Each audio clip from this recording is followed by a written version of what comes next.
Hello बच्चों, तो आज हम लोग पढ़ने वाले हैं क्लास 10th मैथ्स का चैप्टर नंबर 3। चैप्टर कौन सा हमारा है? Pair of linear equations in two variables. हमारा टॉपिक आज का रहेगा pair of linear equations in two variable. इसके बारे में आज हम लोग डिटेल स्टडी करेंगे। इसके बारे में बेसिक से लेकर के जहाँ तक हमारे पास बोर्ड्स में क्वेश्चन आते हैं, सवाल आते हैं, वहाँ तक के क्वेश्चन डील करेंगे। तो हमारे पास टॉपिक पहले आता है लीनियर इक्वेशंस। तो लीनियर इक्वेशंस किसे कहते हैं? यानी कि हमारे पास दिया लीनियर इक्वेशंस इन टू वेरिएबल्स। जैसे कि आपने पॉलिनोमियल पढ़ा होगा, वेरिएबल्स क्या होते हैं। अगर कोई हमारे पास इक्वेशन लिखा हो ax plus by plus c is equal to 0। अगर इस प्रकार हमारे पास कोई इक्वेशन लिखा हुआ है जहां पर ax plus by plus c is equal to 0 के रूप में अगर कोई टर्म्स लिखा हुआ है तो उसको हम लोग कहते हैं क्या? Pair of linear equation. Pair नहीं कहते, इसको कहते हैं लीनियर इक्वेशन। कैसे लीनियर है? बिकॉज हमारे पास यहाँ पर a b c ये तीनों हमारे इसके कोफिशिएंट रहेंगे। कोफिशिएंट कहते हैं जहां पर शर्त दी जाती है कि a is not equal 0 and b is not equal 0। ये दोनों वैल्यूज 0 नहीं होनी चाहिए। और जहां पर x y हमारे पास क्या है? ये वेरिएबल्स है। यहाँ पे हमारे x y क्या है? x and y are variables. Variables के बारे में आपने क्लास 9th में भी पढ़ा होगा, प्रीवियस क्लास में भी बहुत पढ़ा होगा। वेरिएबल्स वे वैल्यूज होती हैं जिनका मान क्वेश्चन टू क्वेश्चन चेंज होता रहता है। पहले क्वेश्चन में वैल्यू x का मान हो सकता है कि 2 आए, नेक्स्ट क्वेश्चन में x का मान 3 आ सकता है। मतलब इनका मान हमेशा बदलता रहता है। तो ऐसे नंबरों को हम लोग कहते हैं वेरिएबल्स। तो हमारे पास जो क्वेश्चन लिखा है वो किसका है? 2 वेरिएबल्स का। तो हमारे पास दिख रहा है इसमें x और y हमारे पास क्या है? वेरिएबल्स है। और इसमें a b c हमारे पास क्या है? वो उसके कोफिशिएंट है, कांस्टेंट टर्म। जहां पर a और b कह रहा है कि 0 नहीं होना चाहिए। इन दोनों पर ध्यान देना है, ठीक है। तो इसको हम कहते हैं क्या? Linear equations. लीनियर क्यों कहते हैं? आपने पॉलिनोमियल चैप्टर में पढ़ा होगा कि कोई भी ऐसा पॉलिनोमियल जिसकी डिग्री 1 होती है, कोई भी ऐसा पॉलिनोमियल जिसकी हाईएस्ट डिग्री 1 होती है। डिग्री किसकी 1? जो भी वेरिएबल्स होते हैं, वेरिएबल्स की हाईएस्ट डिग्री अगर 1 होती है तो उसे कहते हैं लीनियर पॉलिनोमियल्स। तो यहाँ पे हमारे पास इज इक्वल टू 0 ग्रुप में कुछ दिया है तो इसको हम लोग कहेंगे लीनियर इक्वेशन के नाम से इसको रिप्रेजेंट करते हैं, ठीक है। नेक्स्ट हमारे पास टॉपिक आता है, हम इसको पेयर क्यों कहते हैं। इसमें हमारे पास 2 तरह के इक्वेशंस दिए होते हैं। पेयर, इसका नाम क्या पड़ा है? ये तो हो गए इक्वेशंस ग्रुप में 2 वेरिएबल्स क्यों होते हैं? क्योंकि हमारे पास x और y 2 वेरिएबल्स होते हैं, इसीलिए। नेक्स्ट हमारे पास पेयर क्यों कहते हैं? क्योंकि हमारे पास जो इसमें इक्वेशंस रहते हैं इसमें 2 अलग अलग इक्वेशंस दी होती है। जैसे कि इक्वेशंस कैसे होता है? a1x plus b1y plus c1 is equal to 0। ये हमारा हो जाता है फर्स्ट इक्वेशन। दूसरा इक्वेशन हमारे पास होता है a2x plus b2y plus c2 is equal to 0। ये हमारा होता है सेकंड इक्वेशन। इस प्रकार हमारे पास 2 अलग अलग इक्वेशंस होते हैं जिस कारण इसको कहते हैं हम लोग पेयर ऑफ लीनियर इक्वेशन। इसको पेयर, क्योंकि ये दोनों लीनियर इक्वेशंस हैं जहां पर x और y की वैल्यू दिख रही है 1 है। x और y की जो हाईएस्ट डिग्री है वो 1 होती है, उसको हम लोग कहते हैं लीनियर इक्वेशंस। तो यहाँ पर ये पेयर क्यों है? बिकॉज ये 2 इक्वेशंस है, पेयर में है, तो इसीलिए इसको कहा जाता है कि ये पेयर ऑफ लीनियर इक्वेशंस है।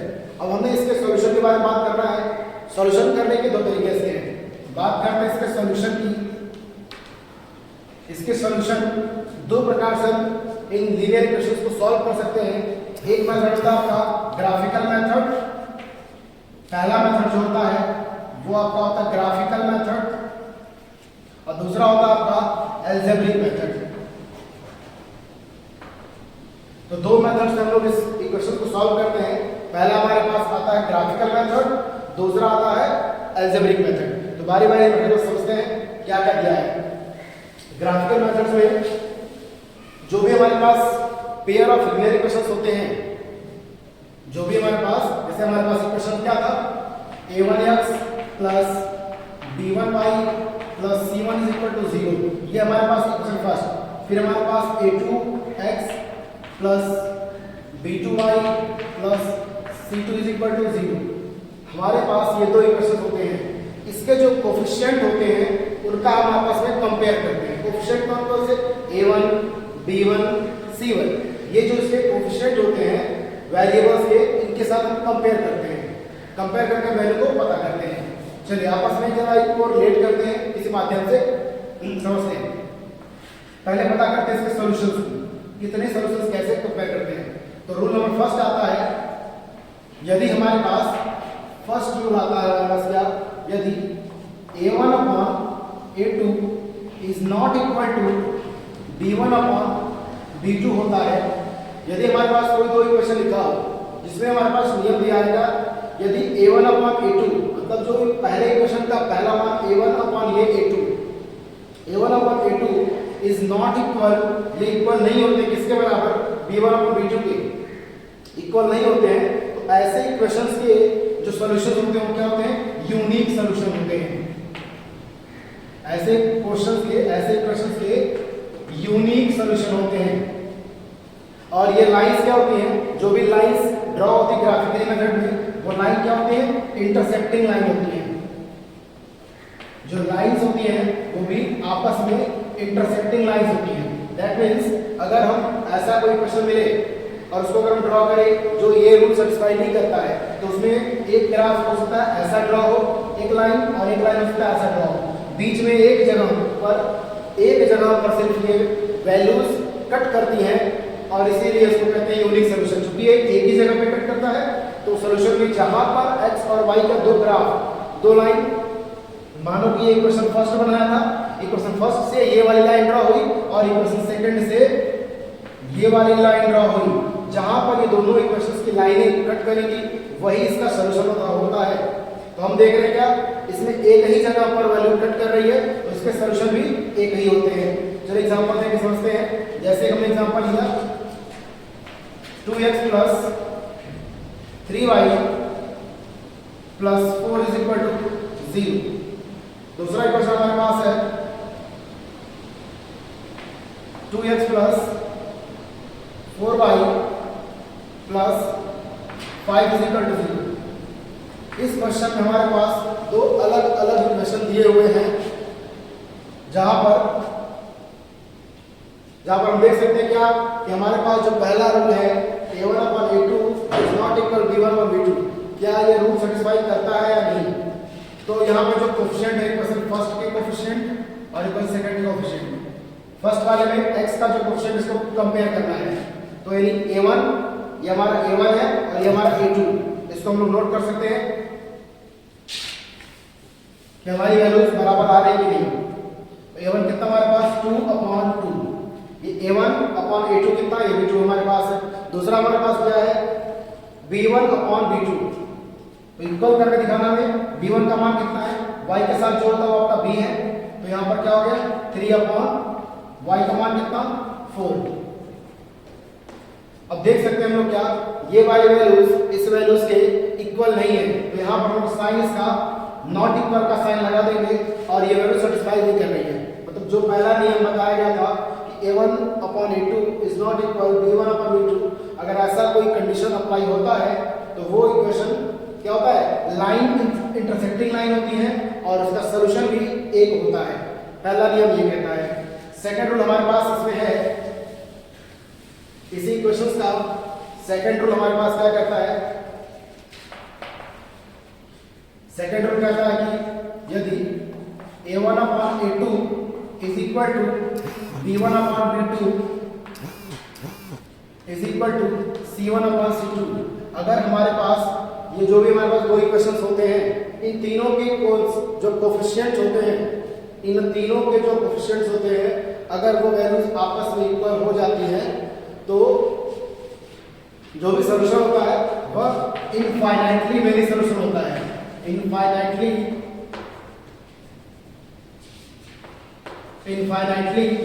मेनी सॉल्यूशंस होते हैं। इनफाइनाइटली मेनी सॉल्यूशन का अर्थ क्या होगा, यानी कि पिछले क्वेश्चन में देखा, पिछले एग्जांपल में कि दो अलग अलग इक्वेशंस किसी एक जगह पर कट कर रही थी, तो उसको हम लोग कहते थे कि वही वन सॉल्यूशन है। ये इनफाइनाइटली मेनी सोल्यूशन के होते हैं। और लाइन क्या होती है? कंसिस्टेंट होती है। यहाँ पर जो लाइनें होती है वो लाइन कंसिस्टेंट होती है। दैट मीन्स एक लाइन के ऊपर अगर इक्वेशन फर्स्ट का एक लाइन ड्रॉ हुआ है तो इक्वेशन सेकंड का भी उसी के ऊपर ड्रॉ होता है। दोनों ही लाइनें एक दूसरे के ऊपर ड्रॉ होती हैं। क्योंकि ये लाइनें बहुत जगह मिलती हैं, दोनों इक्वेशंस के लिए जो दोनों लाइनें होती हैं बहुत जगह मिलती हैं, जिस कारण से इसके इनफाइनाइटली मेनी सॉल्यूशन होते हैं, अनंत सॉल्यूशन इसके होते हैं। यानी ऐसे लाइन के देखो वैल्यूज प्राप्त होती है। एग्जांपल देके समझते हैं। जैसे कि हमारे पास क्वेश्चन आ जाए 2x + 3y + 4 = 0। दूसरा क्वेश्चन हमारे पास आ जाए 4x + 6y + 8 = 0। ऐसे अगर हमारे पास कोई दो इक्वेशन आ जाए और हमको चेक करना है कि ये इसके सॉल्यूशन कितने होंगे, सॉल्यूशन चेक करने के लिए इनके जो कोफिशिएंट होते हैं, इन x के कोफिशिएंट, y के कोफिशिएंट, इनका आपस में हम कंपेयर करते हैं। तो कंपेयर करके देखते हैं क्या रूल आता है इसमें। तो हमारे पास कंडीशन क्या है? a1/a2, a1 का मान कितना है 2 और a2 का मान कितना है हमारे पास 4। a1 और a2 का मान लिख लिया। दूसरा हमारे पास आता है b1/b2, जो y के साथ कोफिशिएंट होता है वो कहलाता है हमारा b1 और ये दूसरा इक्वेशन का तो ये b2। तो हमारे पास क्या हो जाएगा इक्वल टू b1 कितना है 3, b2 कितना है 6, तो 3/6। तीसरा हमारे पास आता है c1/c2। जरा इन्हें कट करिएगा तो हमें क्या मिलता है? 2 से कैंसिल करेंगे इसको तो 1/2 ये भी हो जाएगा, इसे काटेंगे तो 1/2 ये भी हो जाएगा, इसे काटेंगे तो 1/2 ये भी हो जाएगा। तो देख सकते हैं हम लोग 1/2 = 1/2 तीनों ही केस में जो कोफिशिएंट की वैल्यूज है वो बराबर आ गई। जब कोफिशिएंट की वैल्यू बराबर आएगी तो यानी लाइन क्या होगी? कंसिस्टेंट होगी और इनफाइनाइटली मेनी सॉल्यूशन होंगे इसके। इस तरह के क्वेश्चंस के मेनी सॉल्यूशन होंगे। और लाइन ड्रॉ करेंगे तो कैसे लाइन होगी? एक लाइन के ऊपर यानी कि एक इक्वेशन की जो लाइन बनेगी उसके ऊपर सेकंड इक्वेशन की लाइन होगी उसकी उसी के ऊपर आएगी। तो दोनों लाइनें एक दूसरे के जगह बहुत जगह मीट करती हैं, जिस कारण ये सॉल्यूशन क्या होता है? इनफाइनाइटली मेनी सॉल्यूशन होता है। बात करते हैं तीसरे रूल की।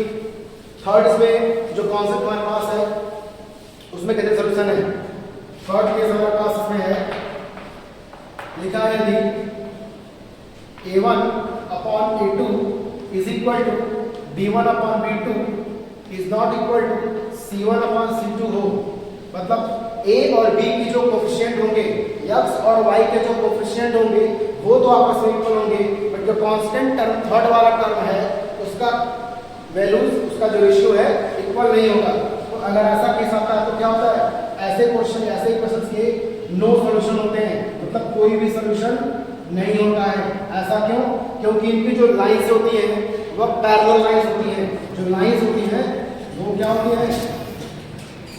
पैरेलल लाइंस ड्रॉ होती है।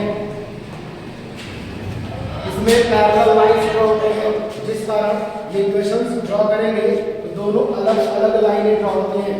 इक्वेशन फर्स्ट की लाइन यहाँ ड्रॉ होगी, इक्वेशन सेकंड की लाइन यहाँ ड्रॉ होगी, जिस कारण ये दोनों लाइंस क्या होती है? पैरेलल होती है, जिसका सॉल्यूशन का नहीं बनता है। तो पीछे पढ़ा कि लाइनें अगर x और y कट करेंगी तभी वो लाइनें सॉल्यूशन बनेगी, वरना नहीं बनेगी। देखते एग्जांपल के साथ। जैसे लिख दिया जाए 2x + 3y +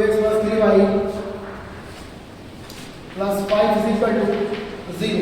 नेक्स्ट इक्वेशन हमारे पास आ जाए 4x + 6y + 7 = 0।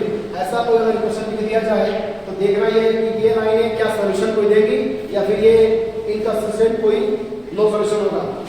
कंडीशन हमारे पास अप्लाई है a1/a2। चेक करेंगे a1 का मान कितना है 2/4, a1 का मान 2, a2 का मान 4। इसका मान चेक करेंगे। दूसरा मान क्या है 3/6 और थर्ड वाला कितना है 5/7। इसका हो जाएगा 5 और इसका हो जाएगा 7। इसे कैंसिल आउट करेंगे 1/2 ये हो जाएगा, इसे कैंसिल आउट करेंगे 1/2 ये हो जाएगा। तो वैल्यू क्या बचेगी हमारे पास 1/2 = 1/2 इज नॉट इक्वल 5/7। ठीक है ना कि ये दोनों वैल्यूज आपस में सेम है। ये दोनों वैल्यूज किसके है?